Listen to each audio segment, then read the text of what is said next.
তো এখান থেকে গাইস আমাকেই সব রান্না বান্না করতে হয়, আর কেউ কিছু করে না, সব কিছুতে আমাকে চালায়। দেখো আজকে আমের ঝোল করছি, আমের টক, মানে আমের চাটনি, তারপর মাংস। খালি বোঝো কিরম রাঁধুনি, আমের ঝোল। মানে আমি তো মানে আমের ঝোল না, আমি দিদির কাছ থেকে শিখে যদি আমি আমের আমের চাটনি যদি বানাতে পারি, আমের ঝোল। ও দিয়ে এগুলো বানাতে কয় মিনিট লাগে? তো গাইস কিছু পারবে না পারবে, ঢপ দিতে পারবা, ঠিক আছে? আর কিছু না, আমার মতো ঢপ দিতে শিখবা। আসলে গাইস আমি পারি, কিন্তু আমার চাটনি কাটনি কোনোদিন করা নেই, তো তাই আমি দিদিটা একটু যেটুকু পারি তার থেকে সুন্দর করে চেষ্টা করছি।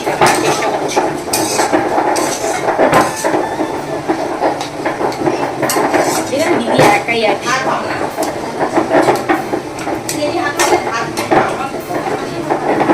তো গাইস এইটুকুই ভিডিও তোমাদের সাথে শেয়ার করলাম, আগামী আরও ভিডিও শেয়ার করবো। আর দেখো আমি আইডেন্টি কার্ড করে, রান্নার আইডেন্টি কার্ড, মানে বিউটিশিয়ানের না, এটা খুলে রাখবো না,